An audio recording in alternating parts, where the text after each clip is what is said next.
Well, hello there, fellow leggers. You gorgeous people, old and new. Thank you for joining us at a brand new musical which is having a sold-out run here at the National Theatre prior to going to Broadway.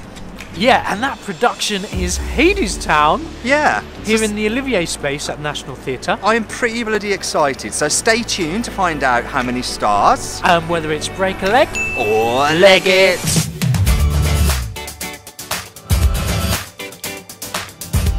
So, Hadestown, you may have heard of it before. It's had sort of a cast album, concept-y album thing floating around the ether for a few years now. Is it on Spotify? I don't know. Okay. Let us know down below. Can we find it on Spotify? Tell everybody. Sure. Share with the Lega community. Music, lyrics and book by Anaïs Mitchell, and developed alongside Rachel Chavkin, who is the director of the piece. Okay. It's been through many incarnations and workshops since it premiered in May 2016, including a run off Broadway. It's been to Canada, but now it's here in London at the National prior to finally transferring to Broadway in 2019. How lucky are we? It's a bit of a journey on its way to here, on its way to Broadway. An absolute journey, but a phenomenal cast, including some familiar US-born Broadway names, including Reeve Carney and Patrick Page, who both starred together in the ill-fated musical Spider-Man Turn Off the Dark. I'm sorry about that. Also in the cast is Amber Gray playing Persephone, who has been with the show since its beginning. She was award nominated for her role in Natasha Pierre and the Great Comet of 1812, which was off and on Broadway. Also in the cast is Eve Noblezada, who played Kim here in London for the most recent musical revival of Miss Saigon. Miss Saigon. Okay. So Hadestown, what's it about? Okay. What's it about though? Isn't it to do with the Greek myth? Yeah, based on the Greek myth, it's the story of Orpheus as he embarks on a quest into the underworld to save his lover Eurydice. Eurydice, is that how you say it? Eurydice? I'm That going to story. go with that. Okay. 2 hours and 30 minutes roughly, including a 20-minute interval. We are still in previews so it might change a little bit, but I think because it's had out-of-towners, we're probably pretty much there, right? Okay, so stick around to hear our 30-second interval thoughts. And at the end, we'll be giving you our star rating. We've come to the interval, which means it is time for the Break a Leggers 30-second interval breakdown. Go. Start with you. Start with me. I think there's some really beautiful music, some really dynamic, interesting staging, and making very good use of the drum here in the Olivier space. Some really nice lighting. Vocals of beautiful, talented company. Yeah, I mean, there are certain aspects of it which I think are revolutionary, beautiful, sound great, look great. There are certain elements which I'm on the fence about. I can't wait to see what comes to fruition. At the end, it's got a long way to go for me, but I'm open-minded and optimistic.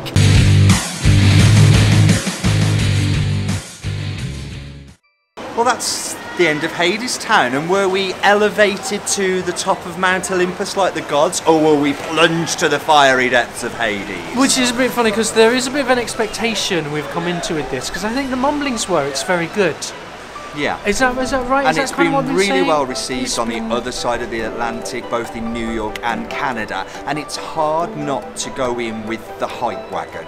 Okay, so already the expectations are almost a bit set, which is something I always worry about. Yeah, you go so far as to say, don't tell me anything, I don't want to hear anything, I don't want to see anything. I'm a little bit more open-minded and sort of a little bit more fluid when it comes to that. But yes, you're right, I think I did book on the strength of the hype. Okay, so now the question is, as you've asked, is does it live up to the hype?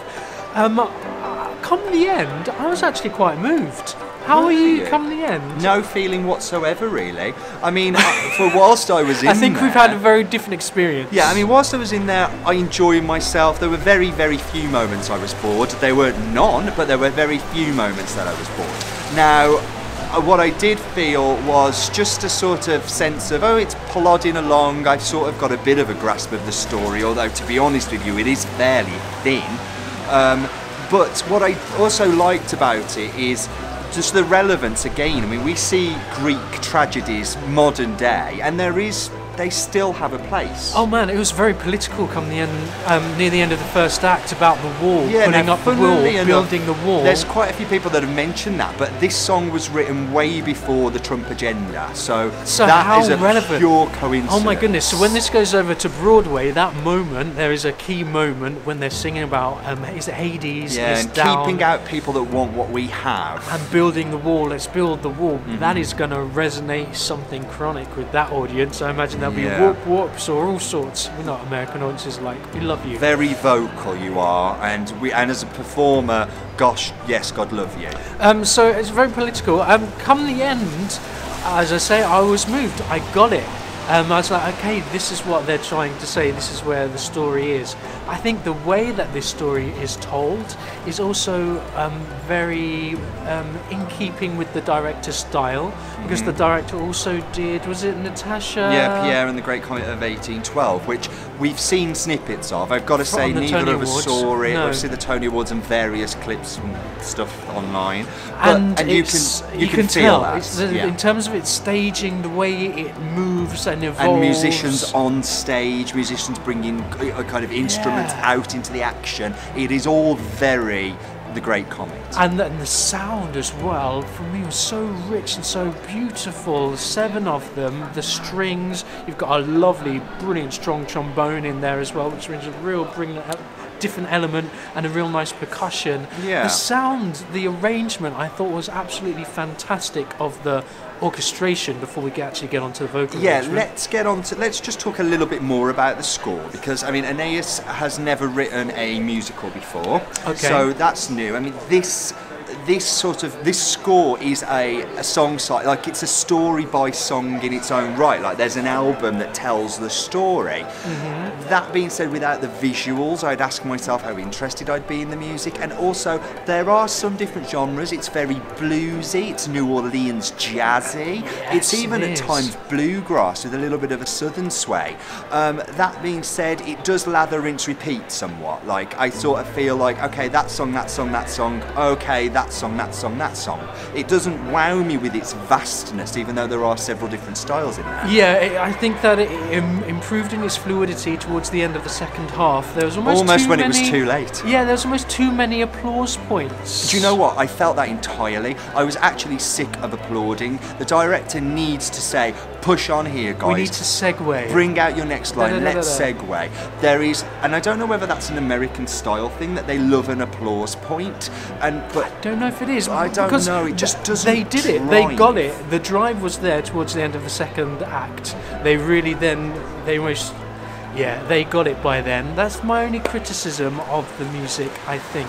Yeah. In itself. As you say, there's no songs you walk away from necessarily going da da da da da da da. There's no hummable tunes. It's not a tune you can hum. Da da da. It's just very atmospheric in a way. It is. Very and as a result, emotional. It sits within the piece, but for me, I don't think it has a place out of it. If we're talking about musical legacy and having an 11 o'clock number, or having a song that you'll see showing up in reviews, or you'll see showing up in audition pieces, there are none here. There is none of them. There is not a standout single However, the numbers fit beautifully, and I enjoyed the numbers in the piece, which and in I the suppose production is its style. and in the story, which is what it is. Yeah.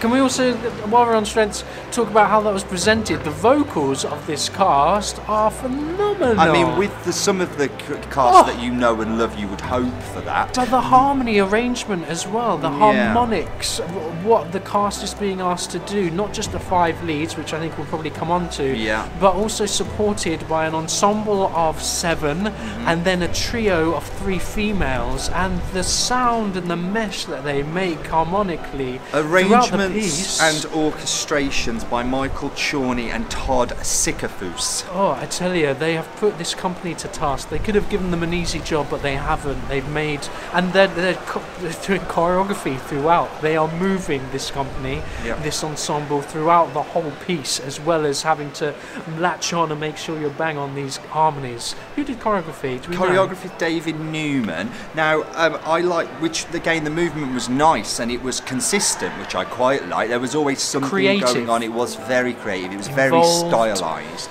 I like that. Attached to what was going on in the piece, to echoing the main themes of the main characters. Very well conceived. The chorus are Greek chorus-esque. They're on stage the whole time. They back up vocals. They sort of. It does have that feel of a Greek demanding piece, track. which is what it is. Yeah. I mean, set great, set designer fine, Rachel Chavkin. But what really brought the set alive is the lighting. Bradley King does a knockout job. Literally, some of the strongest, most atmospheric, and some of the most beautiful touches of lighting I've seen in a long time. Yep. I think if you are looking at a great dynamic way to light your own show, come and see this. You're going to go away with buckets loads of ideas. And quite often we come into the Olivier space and we think that the space is underutilised. Yeah, it's a tough sell. They used it in this piece, you know, triple revolves. I think drum a revolve. central piece. I mean, see you later, Hamilton, with your two. And the central drum was up and down like a yo-yo. They really used that a lot. They did. Its full. So really nice set work. Let's quickly move on to the performers that you alluded to earlier. Standouts for you. Who did you really enjoy? I really liked the lead female. Who's the lead female who got taken down to hell and tried to make her way up? Spoiler.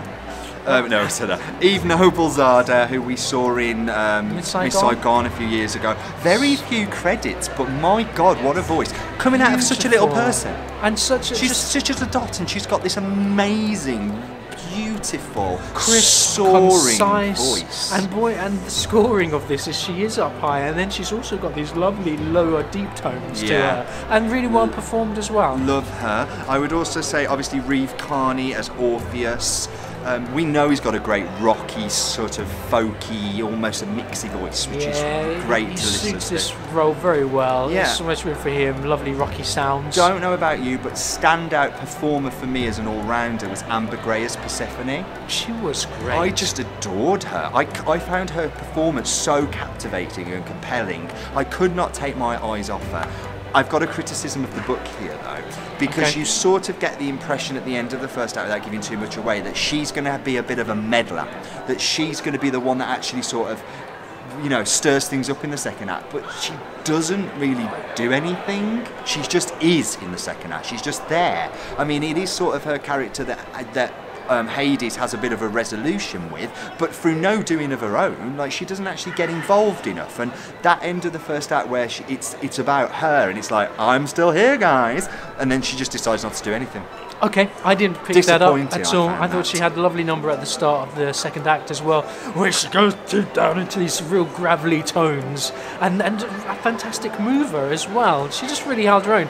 Let's mention if this runs on Broadway, I think she may get a nod, you know, as a supporting role. I wouldn't be surprised. She has that at all. She's got the presence, hasn't she? Presence, X Factor, yeah.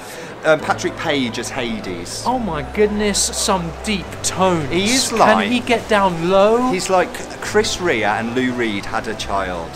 Like a clone of them together. I can only imagine the tones he goes down to, because this can't even replicate where he was. It's so rich, and so, like, the whole building is almost shaking. What's the opposite of, you know, a noise when you go so high only dogs can hear it? He goes so low. Like, what is that noise called? Yeah, it's sort of more of a tremor than an actual sound.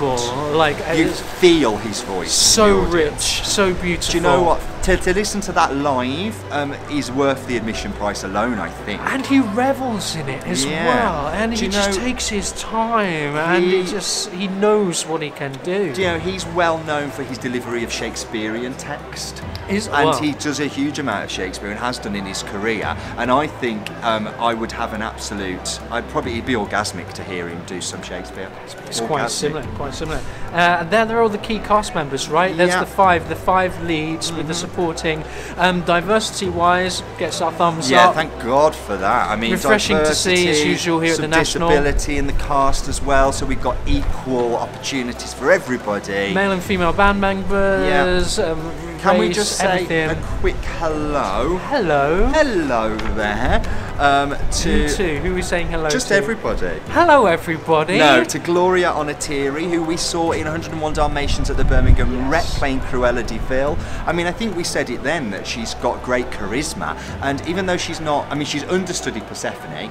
Oh wow. But even though she's one of three, she's one of the three sort of fates in We haven't really talked about them, have we? The three of them are fantastic. The three females, they move so well. A lot of them is being asked again. They have these really tight trio harmonies, quite often on their own as well, unaccompanied, and they nail every single moment. Yeah, it's so that's so tight. Gloria Onatiri, Carly Mercedes Dyatt, and Rosie Fletcher. Well done, guys. Yes, bang on it. Let's wrap it up. Well, I guess you're probably wondering how many stars we are going to be giving Hadestown, that is playing here in the Olivier space at the National Theatre. Breathe. We are going to give...